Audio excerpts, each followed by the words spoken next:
बहू। हे भगवान, फिर से यह कोरोना नाम का राक्षस जाग गया। इस बार तो ड्रैगन के मुंह से मौत बरस रही है। सही बोल रही है माँ जी। मुझे तो अब शर्म ही आती है कि मैं चाइना से हूँ। न जाने क्या क्या खाती हैं, कैसी कैसी बीमारी फैलाती हैं। अरे बहू, लेकिन वहीं से तो तू भी आई है ना मेरी लाडो। तू तो अंडा भी नहीं खाती। माँ जी, अच्छा खासा सब ठीक हो गया था, लेकिन पता नहीं कैसे ये फिर निकल कर आ गया। काश चाइना वालों को थोड़ी सी और अकल होती तो आज हम लोगों से अपने यूं जुदा ना हो रहे होते। कोरोना की नई लहर से देश में हो रही मौतों और घर में बंद रहने के कारण हमारी चाइनीज बहू बहुत दुखी होती है। उसे लगता है कि भारत में जो कुछ भी हो रहा है वो उसी के कारण हो रहा है। अब हमारी चाइनीज बहू परेशान सी रहने लगी। अरे क्या बात है मेरी चाइनीज गुड़िया, आज तू एक्सरसाइज नहीं करेगी? अरे ना तो तूने जूस पिया है। क्या हो गया लाडो? कुछ नहीं मम्मी जी, बस अच्छा नहीं लग रहा। लोग मर रहे हैं और मैं जूस पीऊं। माँ जी, चाइना से आई ये महामारी और मैं भी तो चाइना से ही आई ना। अरे अरे बेटा, ऐसा ना सोच। सास पूरी कोशिश करती कि वो चाइनीज बहू को समझाए कि इस बीमारी के लिए वो खुद को दोषी ना समझे, लेकिन माँ जी, मैं आज खाना नहीं खाऊंगी। अब सबका खाना बना दिया है। मैं कमरे में जा रही हूँ, प्लीज डिस्टर्ब मत करना। सास ने अपनी हंसती खेलती बहू का ये रूप तो कभी देखा नहीं था, लेकिन करती भी तो क्या। अगले दिन सुबह सुबह अरे ये पूरे घर से स्वादिष्ट खाने की महक आ रही है। ये कौन है जो चाय बनने के वक्त लंच बनाकर तैयार कर रहा है? वो किचन में आती है जहाँ चाइनीज बहू ने शुद्ध वैष्णव खाना तैयार कर रखा था। अरे बहू, सोई नहीं क्या जो इस वक्त इतने प्रकार का खाना बना लिया? हाँ माँ जी, क्या करे, जब दिल में बोझ हो तो नींद नहीं आती। तभी तो मैंने सोचा मैं गरीब और जरूरतमंद लोगों को खाना पहुँचा दूंगी। वो ढेर सारा खाना रोज बनाती और गरीब और बेसहारा लोगों में बांटती। क्या कर रही है बहू? कितने दिनों से देख रही हूँ तू अच्छे से सोती भी नहीं है। क्यों कर रही है लाडो? क्या करूं माँ जी, मेरे देश के लोग जीवन की लड़ाई लड़ रहे हैं और मैं सो जाऊं, मुझसे नहीं होता। एक दिन चाइनीज बहू पीपीटी किट पहनकर खड़ी होती है। अरे ये क्या बेटा, खाना देने जा रही है या लड़ाई लड़ने? माँ जी, मैं कुछ दिनों के लिए घर नहीं आऊंगी। मैंने सोचा है कि मैं घर से बाहर रहकर कोरोना के मरीजों की देखभाल करूंगी। ओ प्लीज प्लीज आप मुझे रोकना नहीं। नहीं नहीं बहू, ये तो तूने बहुत ही नेक काम सोचा है। बस बेटा तू अपना ख्याल रखना। बहू वहाँ से चली जाती है, लेकिन सास की रोज फोन पर बहू से बात होती।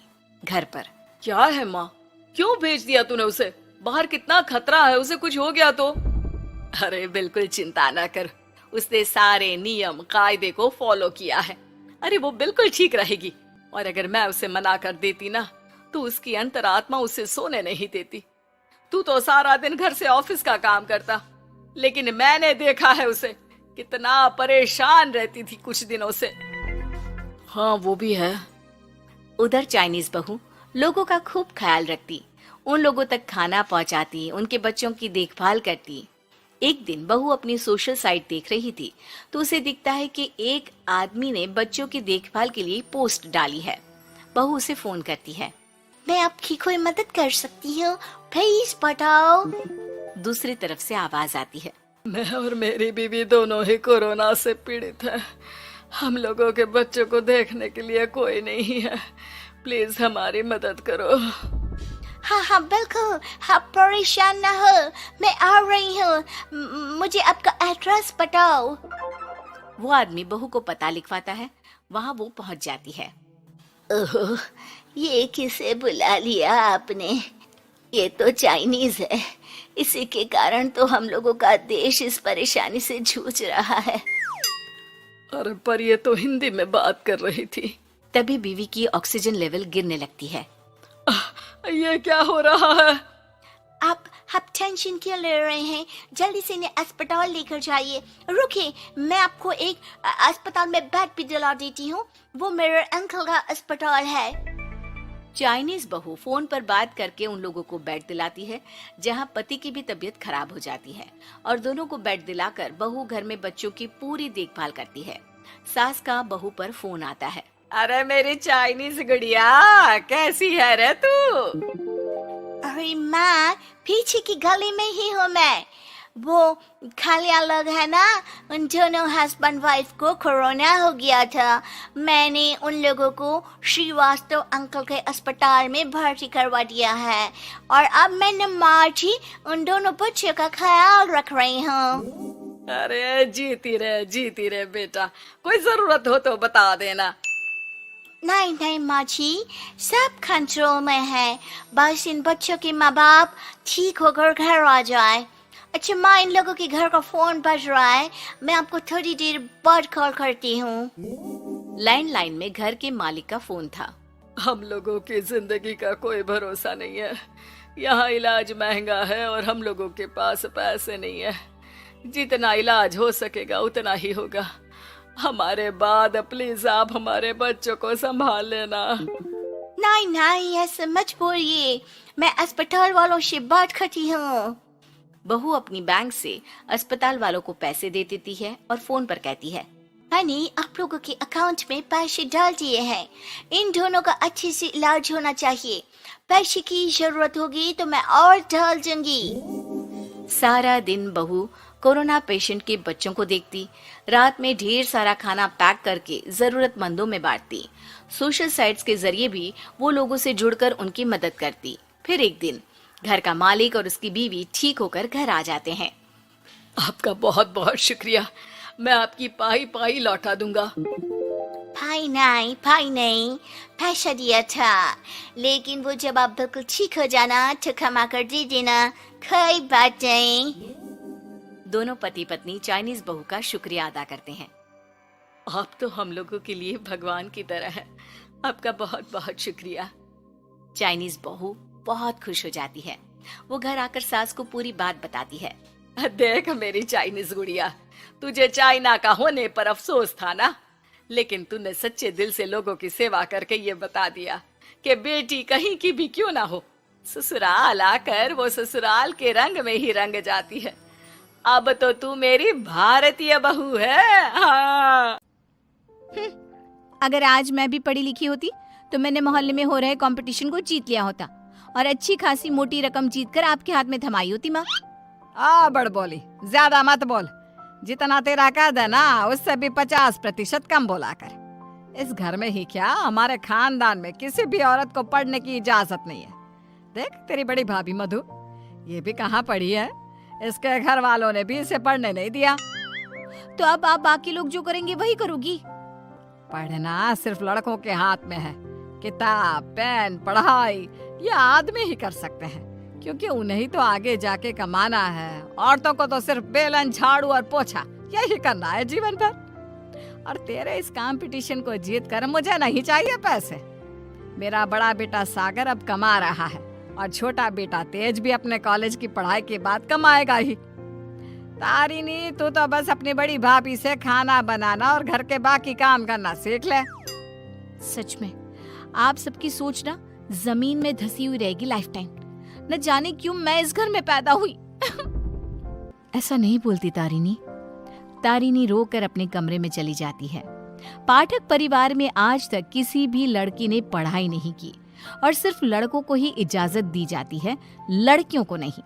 बिंदु के 2 बेटे होते हैं। बड़ा बेटा सागर जो एक अच्छी नौकरी करता है और उसकी बीवी मधु है, और छोटा बेटा तेज जो अभी कॉलेज में अपने लास्ट ईयर की पढ़ाई पूरी कर रहा होता है। बिंदु और यशराज ने कभी अपनी बेटी तारिनी को पढ़ने नहीं दिया, जिसकी शिकायत वो आज तक करती है। तेज को अपने कॉलेज में प्रीति नाम की एक लड़की से प्यार हो जाता है। प्रीति, वो दरअसल मुझे ये बात तुमसे बहुत समय से कहनी है। कल इकोनॉमिक्स के क्लास के बाद मैं तुम्हारे लिए रुका भी था, लेकिन तुम चली गई। बोलो ना तेज, क्या हुआ? क्या कहना है तुम्हें? प्रीति, अब मुझे तुमसे प्यार हो गया है। क्या तुम मुझसे शादी करोगी? देखो, हम पिछले 5 साल से एक दूसरे को जानते हैं। आई नो तेज, जैसे तुमने अपने जज्बातों को मन में छुपा के रखा, वैसे मैंने भी छुपाया। मैं भी तुमसे प्यार करती हूँ, लेकिन मैं तुमसे शादी कैसे कर पाऊंगी? क्यों? कौन रोक रहा है हमें? जहाँ तक मुझे पता है, हमारे शहर में लड़कियों को पढ़ने नहीं देते, ना ही पढ़ी लिखी लड़कियों से शादी करवाई जाती है। तुम्हारी बहन तारिनी भी नहीं पढ़ पाई ना अब तक। I know. फिर तुम्हारी माँ कैसे मानेंगी? तुम इस सब की चिंता मत करो, I'll fix that all। बस भरोसा और हिम्मत रखो। तेज घर जाकर अपने माता पिता बिंदु और यशराज से बात करता है इस बारे में, और प्रीति के बारे में जानकर बिंदु और यशराज कहते हैं, है? तू बोरा गया है क्या लल्ला? देख, ये सब हमारे घर में ही नहीं, राज घरानों में भी होता है। अब प्रीति के माँ बाप होंगे फिर फुरी, लेकिन हम नहीं। हाँ बेटा, ये शादी कतई नहीं हो सकती। शादी में लड़का आगे और लड़की पीछे होती है। वैसे ही जीवन में भी पत्नी पति से एक कदम पीछे ही होनी चाहिए। ठीक है, अगर आप लोगों को ये सही लगता है तो मैं भी वही करूंगा जो मुझे सही लगता है। अब आप सब मेरा मरा हुआ मुंह ही देखोगे। गंगा जल तैयार रखिएगा। हाय हाय लल्ला, ये तू क्या बोले जा रहा है? पागल हो गया है क्या?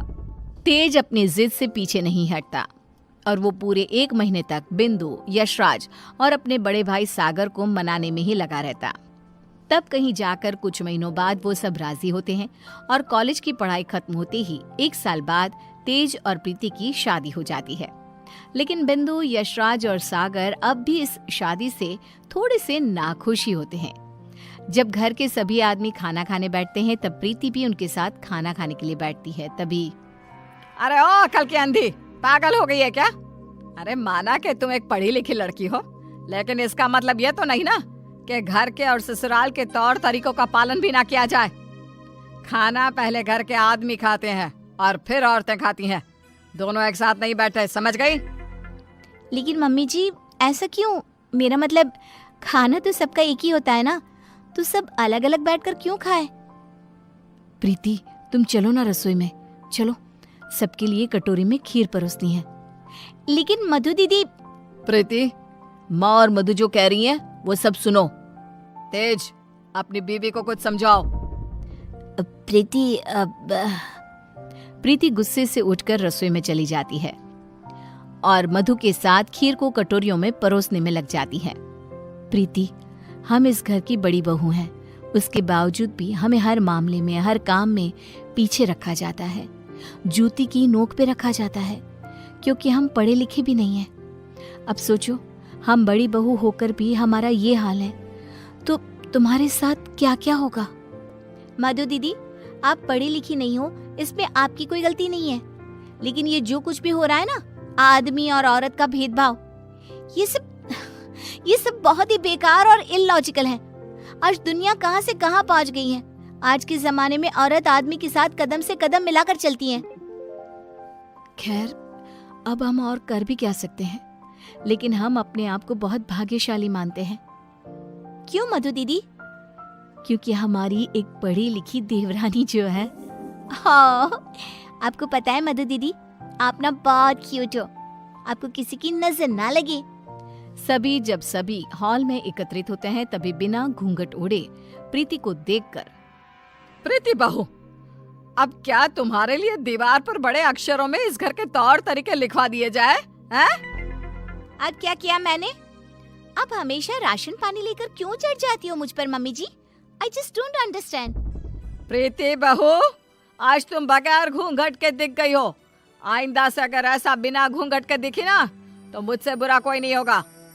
मधु बहू को देखो, सोते समय भी घूंघट ओढ़े ही सोती है, नींद में भी ये हमारे आदेशों का पालन करती है।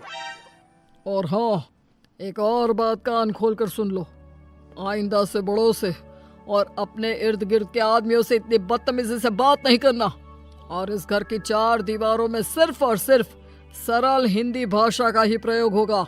अंग्रेजी भाषा नहीं गूंजनी चाहिए। तेज, अपनी धर्म पत्नी को समझा कर रख। प्रीति निराश हो जाती है और अपने कमरे में चली जाती है। रात में वो तेज से कहती है, तेज, ये सब क्या हो रहा है? तुम्हारे घर वाले इतने पागल कैसे हो सकते हैं? अगर मुझे ये अंदर की बातें पता होती ना, तो मैं कभी तुमसे शादी नहीं करती।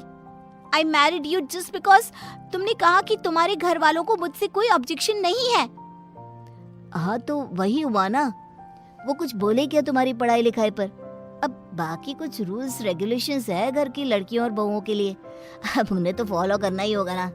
आई नो वो थोड़े बहुत गलत है, लेकिन अब हम और कर भी क्या सकते हैं।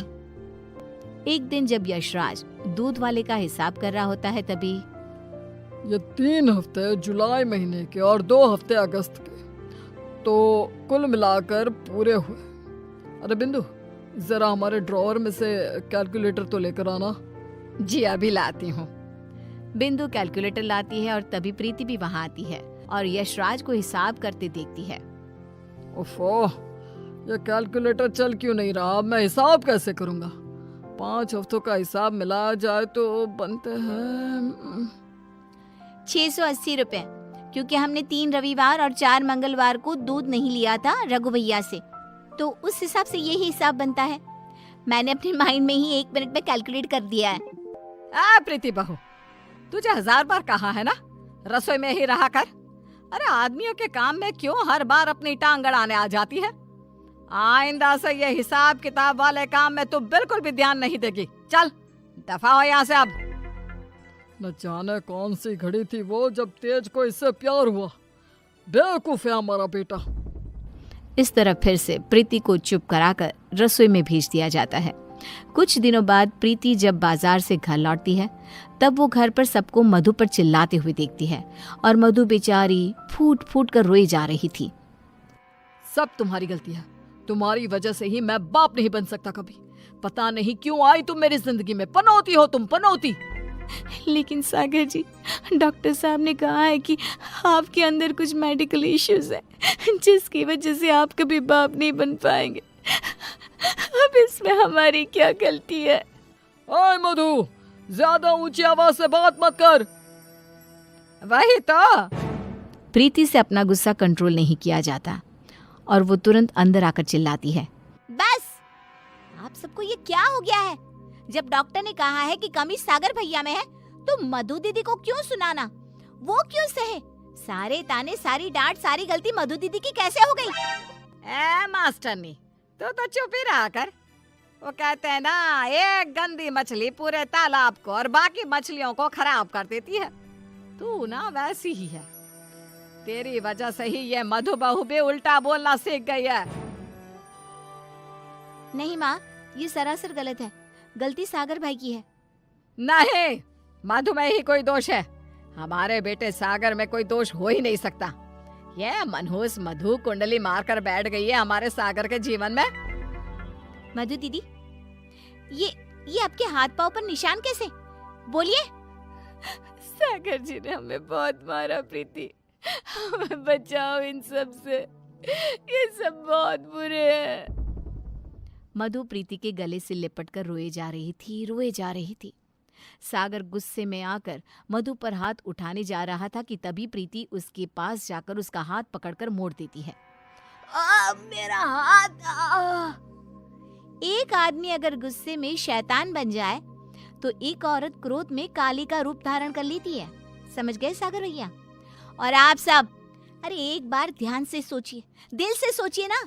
अगर ऊपर वाले ने आदमी और औरत को साथ में बनाया है, तो हम क्यों फर्क करें? क्यों औरतें आदमियों से पीछे रहे? दोनों साथ में कदम से कदम मिलाकर चल सकते हैं ना। साथ में काम करके अपना घर, अपनी गृहस्थी चला सकते हैं ना। गलती सोच की है। अगर सोच बदलोगे तो ही बदलाव आएगा, वरना जमीन में ही धंस के रह जाओगे। उतने में तेज अपने साथ पुलिस अफसर्स को लेकर आता है। सागर भाई, आप मेरे बड़े भाई हो, लेकिन आज जो मुझे आपके बारे में पता चला, कैसे आप मधु भाभी को मारते हो, उन पर अत्याचार करते हो, इसके बाद से आप मेरे कोई नहीं। मेरे लिए आप ना के बराबर हो गए हो। इंस्पेक्टर साहब, गिरफ्तार कर लीजिए इन्हें। पुलिस सागर को डोमेस्टिक वायलेंस के केस में गिरफ्तार कर लेती है और उसे लेकर जाती है। माँ, पापा, प्रीति और मैंने फैसला कर लिया है कि हम अब इस घर में और नहीं रहेंगे और अकेले किसी शहर में जाकर रहेंगे। मधु दीदी और तारिनी भी हमारे साथ चल सकती हैं। इस तरह तेज और प्रीति वहां से चले जाते हैं और मुंबई शहर आकर तारिनी और मधु दोनों भी पढ़ने जाती हैं और सभी अपना जीवन खुशी से बिताते हैं। वहीं बिंदु और यशराज, जिन्हें तेज हर महीने पैसे और खत भेजता है, वो दोनों अपने बच्चों की याद में रोते रहते हैं और उनकी खतों को ही पढ़ते रह जाते हैं।